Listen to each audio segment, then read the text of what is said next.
to the heart of the topic. So, David, please, the screen is yours. Thank you so much, Yuka. Thank you for inviting me. I'm really, a bit nervous actually because I have to open the old school. So I hope I'm gonna do a good job in doing that. And I want to basically give you a little presentation with a few slides, and then hopefully you have some questions for me, or just some discussions, some points to discuss. Talking about interdisciplinarity, maybe a good starting point is to say why am I qualified to talk about interdisciplinarity, and what is my sort of journey. And preparing this presentation, I was thinking that I've done this in the past, talking with all the scholars. Last year, I have to mention we had it with Sarah Cornell, and it was really interesting to see how disciplinary journey tend to be maybe somehow similar, but interdisciplinary journey are all very different. And you come from a very special, very different angle into interdisciplinarity. At least this is what I tend to believe. So in my case, I have been mixing a few disciplines. So I'm based in the southwest of Cornwall, southwest of England, in a place called Cornwall. It's absolutely a stunning place. You can see the river that you can see, the fjord that you can see in the picture on the top right-hand side is also what you can see from my window. And this is the campus where we're based. And it's really a whole campus dedicated to sustainability and to interdisciplinarity, in which I sit next to law, the law faculty, but also to biosciences, conservation, renewable energy. There are laboratories just on top of my office, working on all different things. And at the end, I end up here because of my journey and trying to understand the issue of sustainability. And I think it's very rewarding actually to have this sort of interdisciplinary debates going on, and is also always making you feel, and this is probably my main point, a little bit ignorant, which is a very important and very positive thing. It makes you realize how much you don't know and how much you still have to basically expand your knowledge. So going back to what is my background. So I studied sociology in Italy, and when I finished sociology, I was really interested in sociology of law. And I was, in between, basically doing something about law and doing something about working in the industry or in business. And I decided, typically to find a job to study as a master in management in London at the LSE. When I finished my master, I was really interested in corporate governance. And I decided to start to do a PhD in sociology of law in the law faculty as a sociologist in corporate governance. And at the time, there was very little research actually on sustainability in relation to corporate governance. And I went to a conference and I started to realize, how important it was reporting and having some information about sustainability, measuring sustainability. And when I was doing my PhD, I was doing an internship in a corporate governance gigantic proxy organization that was basically advising investors how to invest in companies that have a good corporate governance. And then they start to talk about ESG, which is now more famous than it used to be, so environmental, social, and governance. And I got sort of an inside information that the European Commission was preparing a directive making ESG mandatory. So I started to do my PhD. At the time, I have to decide what was my PhD actually about, and I started doing my PhD on this new directive of the European Commission that nobody knew about actually in particular, and I start to basically bet on the fact that this would be approved and this would be at some point become a legislation. Cut a very long story short, basically, I end up working at the European Commission as another intern, but this time working on the very legislative proposal that I was studying on ESG disclosure. And this gave me a lot of insights about how policy works, politics as well, and how the EU Commission and the EU institution works. It was really interesting. And this was already an element of interdisciplinarity, the fact that you can bring what you learn from professionals into the academia. I think it's really important, but also to bring some of the academic insights into the practical practitioners' life. They really value this most of the time because they see they are too entrenched into the day-to-day routine, and they rarely can think more broadly, and they're looking for big ideas, so interesting ideas. So it's a very fruitful combination when we talk about interdisciplinarity. Then when I finished this internship at the European Commission, and the European Commission approved actually this directive, there was a lot of interest in this directive, and then the business school, a business school in Italy, offered me a job as a postdoc. This time in a business school. So in my journey, I started in a sociology faculty, then I went into management, then I went into law faculty, and then I ended up in a business school. And my first job was teaching accounting, actually in relation to my knowledge that I developed, in the accounting field. And then at some point, I realized, and this is the downside of interdisciplinarity, I realized that I would really, really struggle to find a job in Italy because I didn't have a background in accounting that was strong enough to basically become an accounting professor. I wasn't a sociologist anymore. I couldn't go into law school either. So it was a bit of a difficult moment because you have so many different things, and I don't deny that there is also this area of interdisciplinarity that is more difficult, and I'm going to talk about this as well. And I remember my mentor in this accounting business school telling me that I have an original sin because I wasn't an accountant, and then I have to sort of purify myself into becoming an accountant. And he was trying to preach me, how to become a real accountant. And I had this really mixed feeling about this. I really didn't want to, become an accountant at the end of the day, or an accounting scholar. And then I basically try a couple of applications for jobs outside Italy, where I think they're very disciplinarian. And both my application, I applied in Paris and I applied in Exeter, were accepted for an interview, and then I got the job immediately in Exeter. And what was my original sin in Italy became the reason why I was hired in Exeter, which is the fact that I knew more than anybody else about the different angle of sustainability and business sustainability. So the bottom line is, don't believe that necessarily something is bad or good. It depends really also the way that they frame it to you.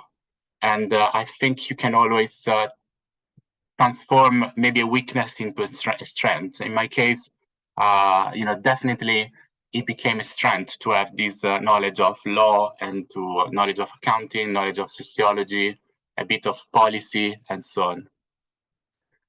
That's a bit the journey that led me to what I'm doing now. Now, I'm going to stop to talk about myself, but I was trying to think, maybe do a little experiment. and to ask you if you can also, and also if the people that are online are still there, if you can raise your hand, if you would identify yourself as an interdisciplinarian. Would you consider yourself an interdisciplinarian? So we got already 4 in the room, and if you know how to raise your hand, you may try to raise your hand at some point online through the. I think it's yeah, in the reaction, I guess. Julian is an interdisciplinarian. Okay, great. Anybody else that feels like more interdisciplinarian? Ah, yeah, we got 2 now. Charlotte is an interdisciplinary as well. Okay, so it's we have a good number of us, let's say, in this room or virtual room, and it's good also to know, you know, what is your audience in this case. But the way that the reading that I suggest is basically the basis of my argument pro disciplinarity, interdisciplinarity.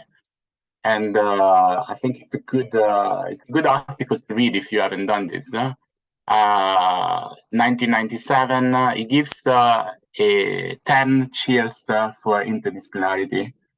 And it gives you basically a list of reasons why being an interdisciplinarian is better, you know, is a good thing to do. And some of this is actually related to what you can bring to the field. And for instance, you know, one of the elements, let's talk about law. One of the elements that I think somebody from, I don't know, biosciences may bring into a debate about,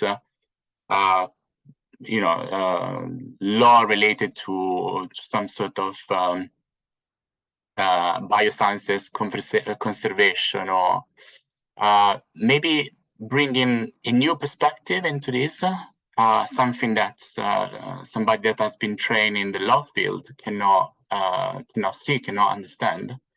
They can also bring a bit of naive question, if you want. Think that nobody really tend to question because this is the way it is, and nobody really like there to criticize or to better understand. And this also is part of the character of the interdisciplinarity. To be interdisciplinarian is a bit of also there to cross-pollinate, invade to some extent, you know, new areas, bringing something into them and also receiving. Maybe invading is not the right word, but anyway. But you know, there is an element of basically of courage into doing this. Often it just happens that you are interdisciplinarian because of the subject area. So the article gives some examples of this, but also think about questions like the conflict, something that is very topical, the conflict between Israel and Palestine, or the Middle East conflict. How can you understand this problem from one disciplinary perspective?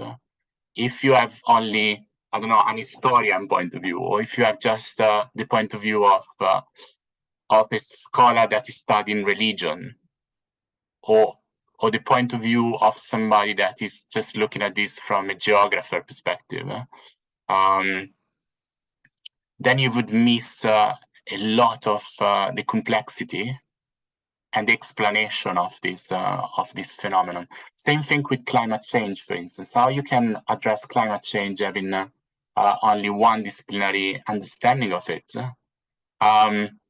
And often we have this discussion also with Yuka. No? I'm trying to convert him to become a bit less of a jurist. I'm trying, you know, to shake him into, and he's already so open to it, and so it's a bit of a running joke between us. But you know, it's good to basically also question ourselves and what we often take for granted, that we know the solutions. the problem, you may end up meeting, expert in contract law, for instance, that think that contracts are the solution to every problem in the world. You just have to design the right contract, and this is gonna solve all the problems. You're gonna find, experts that thinks that the market is the solution to everything. Economists that think that the market is the solution to everything. We tend to be so entrenched into our discipline that we forget actually how ignorant we are and how we can learn from others. And the other thing is also that, a bit like languages, I think disciplines are very similar to languages. If you can master many languages, but it's not an easy job. But if you do that, you really start to see the similarities and how languages are constructed. English is a perfect example, as a mix of other languages. So if I look at my field of studies at the moment, which is mainly business, it's really a collection of political science, sociology, a bit of normative concepts, economics, a bit of common sense. There is really like, you start to see, how things are made up, in a way that is even one disciplinary is not a monolithic element, but you can see this only if you know other languages, if you know other disciplines, and you start to deconstruct your own discipline and see the connection between different disciplines. So I think this article make a good case for interdisciplinarity. And one of the things that I think I completely agree with this article is that interdisciplinarity is more fun. And it's also a personal choice a bit, the fact that, do you want to stay always, in the sort of circle of people, circle of talk, and or do you want to have interesting collaborations and challenging conversations with colleagues that maybe come from a different angle to the same problem and can, a bit open your mind about this. Do you want to venture maybe in some concepts or some ideas that you're not completely familiar with, but and give you, a new understanding, and but also a new curiosity towards what you're studying. I think it's also, it's also an invitation to have fun with this, and really like use it as a tool to open up your understanding of the subject that you want to study. And to finish with, I think the reality is not organized into disciplines, so very rarely you can really address a problem, especially if we're talking about sustainability, by looking at one disciplinary angle.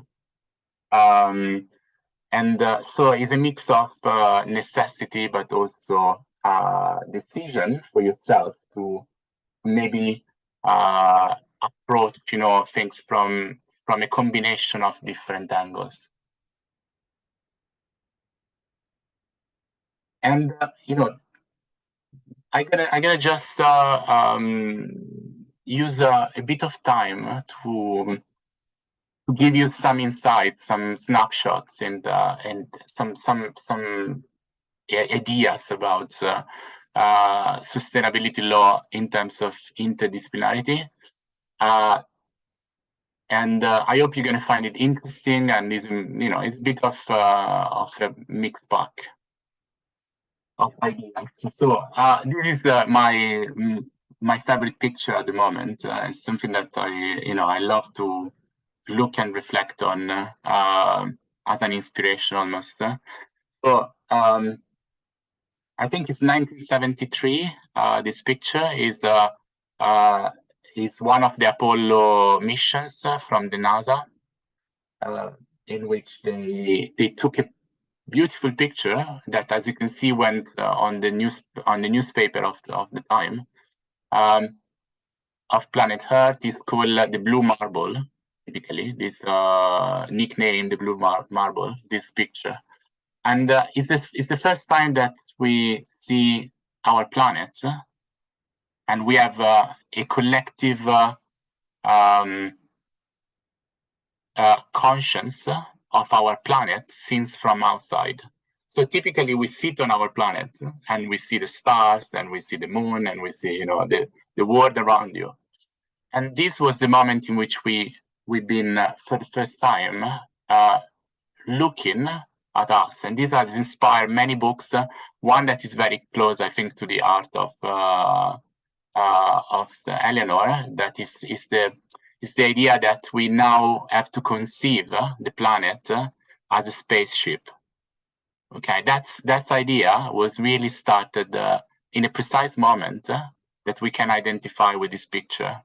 And this changed everything, basically. It changed the whole understanding of ourselves in a way that I don't think we completely grasp, and to which I don't think we had completely come to terms.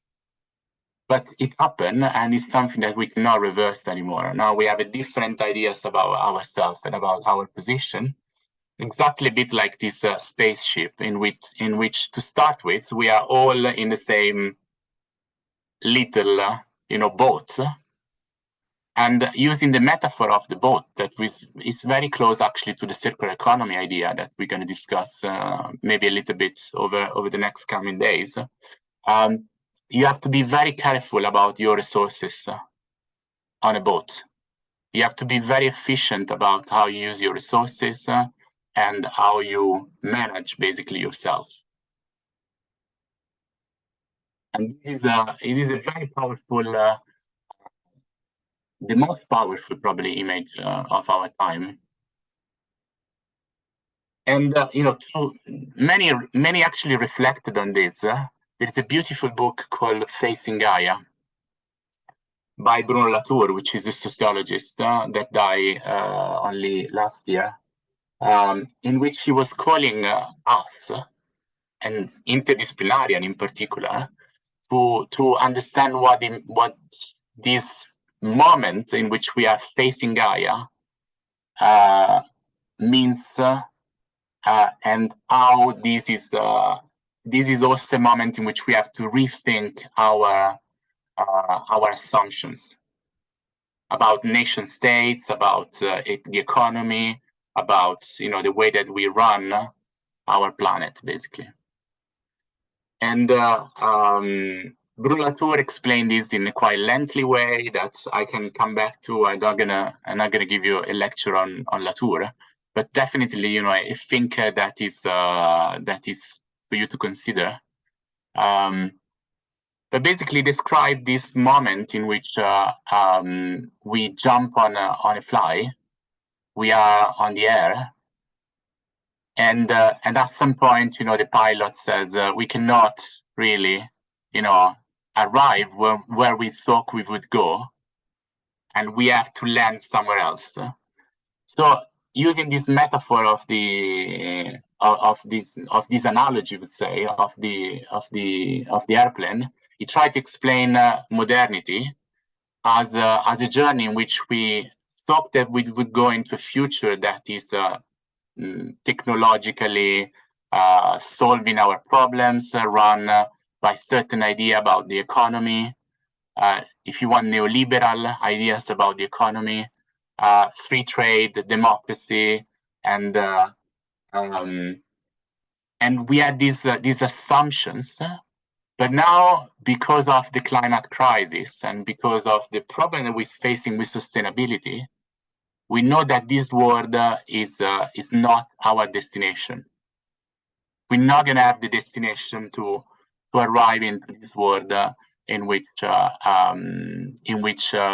free trade and the Western set of ideas is going to triumph. And over the last 30 years, we always had the idea that globalization would increase more and more, and we would have a more sort of united world using markets as a way to unite ourselves. And now if we look around us, we see that it was a delusional idea. We have many conflicts, we have less democracy, we have a real crisis when it comes to our model of production and indefinite growth. So what Bruno Latour is telling us is we have two choices. One is to go back where we come from, so go back to the nation state, go back to like our little territorial past, also often fantasized, also romanticized as the great United States, the great Britain, the great I'm sure Norway or Finland. Or we can face Gaia, which means to look at the future through different lens. And that's the journey of modernity. And that's exactly, where we're coming from facing Gaia. So we start from what is more like an intuitive, spiritual, religious idea of Gaia. Okay. And then we start to map in a modern age. We start to map the planet and Earth, and understanding from a rational point of view and also commercial point of view the Earth. This is typical, in that sense, law played a very important role in creating the code of capital from our this very good book, explain how basically law had a very important role in creating capitalism. And we live in our imagined community of nation states and so on. So we sort of analyze and divide the world into what is the modern state and the modern capitalism. But now we're facing Gaia, and this is opening new questions also for you in terms of what is the sustainability law that we're talking about, and how the sustainability law is it's thinking about the planet and planet problems in a way that take into account the fact that we have limited resources and the planet has its own laws, natural laws, and natural rules. And how do we interplay with them with the legal system? I think is a key question. So we're talking also about system thinking, and we're talking about the relation between system thinking and politics and law and the political system, basically, and how you make this work. How we can become friends of the earth, basically, and as a lawyer, or as a sociologist, or whatever you are, become real friends of the earth. Okay, that was the first, quite messy and interdisciplinary point that I want to make. The second point is a bit more, if you want, elegant from an analytical perspective, and want to say that legal studies are a funny thing because they actually, to a large extent, depend on interdisciplinarity. But this is a very useful way of understanding legal research, I think. You can have four abilities. You can have pure academic legal research, or you can have applied legal research. You can have doctrinal research in law, or you can have research about law that is always interdisciplinary. And as you can see, you have a choice. You don't have to be interdisciplinarian, but you're very likely to have to be interdisciplinarian if you decide to understand law in the context in which it operates. This is my methodology, so more like social legal research. And if you try to do fundamental research about critical legal studies, law and economics, sociology of law, so this is a bit also to clarify in your mind how the legal research is really related to other disciplines and is almost impossible, to say something about the context of the law without mixing yourself and making your hands dirty with the subject that you're trying to understand. Think about family law, or think about commercial law, environmental law. Then unless you study black letter and unless you do purely abstract philosophy of law, jurisprudence, you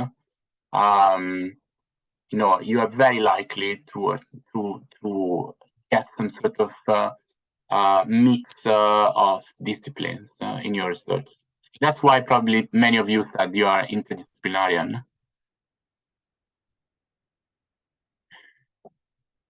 And this is an example of my research that is quite interdisciplinary. So I took a concept called endogeneity of law from a social legal scholar called Lauren Edelman. And this happened actually, as it often happens, quite randomly. So I remember I was in the middle of the night in a very, very hot Italian summer night in which, you couldn't sleep because it was too hot. And I started to think there must be something that has been written in sociology of law that apply to management and that can be interesting to adopt. And I really randomly start to search for, words like sociology of law, management, and I found the work of Lauren Edelman. I spent the night basically reading her work, and I thought this is really, really interesting. And she was working on civil rights movement in the US. I had to understand how civil rights movement failed basically to become effective, and how it comes that so many American corporations endorse diversity and inclusion, gender equality, but in reality nothing is changing, and we still have mostly men in the board of directors, and we still have very, very little progress in reality. And then she started to work on the difference between symbolic and substantial application of this sort of legal initiatives in relation to civil the civil movement and equality in the US. And I saw something very similar is happening in sustainability. A lot of companies are actually endorsing the idea of sustainability, but very little is happening in reality.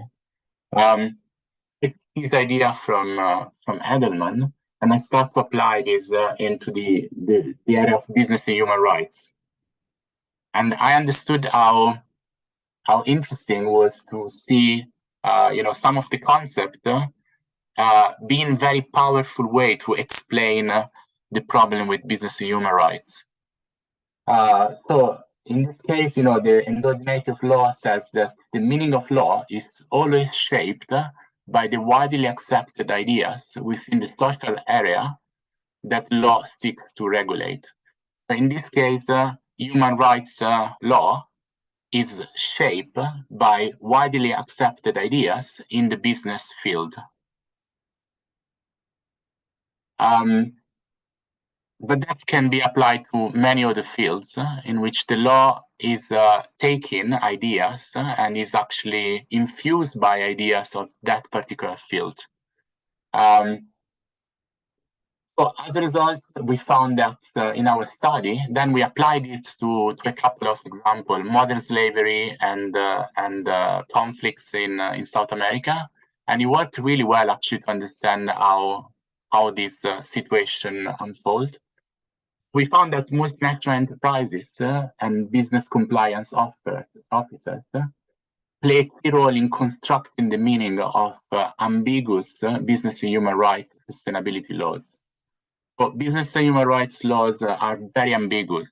They have to be very ambiguous because it's such a complex issue. And then business compliance officers construct and reconstruct the meaning of this sustainability law, and they basically transform the meaning of the initial meaning of that law.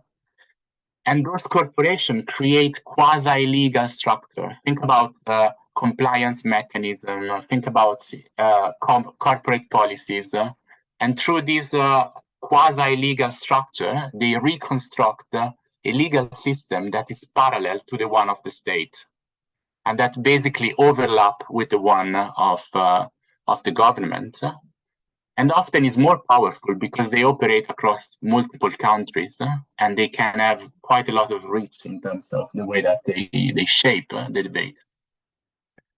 So, using Edelman, we call this a process of managerialization of law. And this explains why a lot of legislative initiatives end up being ineffective, and they basically overlap by the powerful structure of the corporation. We also seen the opposite case, which we call legalization of organization, in which you can see that compliance officers endorse the spirit of the law, and they try to actually legalize the organization and bring human rights into the organization and to change the way that the organization works. In this case, we talk about corporate activism for human rights. You can also have this situation, which actually they are faithful to the idea of human rights, and they bring human rights into their organization. So this is an example of interdisciplinary work, in which there is a bit of legal theory, social legal theory applied to corporate work to understand something that is very complex, like business and human rights, that you cannot understand from one perspective only. So when I work on this paper, I work with a jurist, and that's the last point of my presentation. And it was really interesting, and we literally fall in love with each other because there was so much that I could learn from her, and so much that she could learn from me, and she had a perfect understanding of human rights discussions, but she knew so little about business. And I had a good knowledge of business and how business worked, but I knew nothing about, all the debates about human rights and human rights law, which goes back obviously centuries, and is a very, very important debate. So this combination of her legal knowledge and my business understanding was really influential for us to work together and to write the paper that we wrote, that I'm really actually found really interesting to write, and we will work together again and again, hopefully. So I really encourage you basically to get to meet people from other disciplines that are working on the same subject, that are open-minded. Sometimes it's a bit difficult as a process, but it's always quite rewarding to do that, and it really opens you new horizons. Okay, so that's a bit of my presentation. I hope it was giving you some food for thought, and we didn't talk about the difficulties also of interdisciplinarity. I'm happy to discuss this as well. Maybe I painted a picture that is too rosy, and but I really fundamentally believe that interdisciplinarity can give you an extra boost in your career. And yeah, I hope I made this point clear, especially if you are into sustainability law.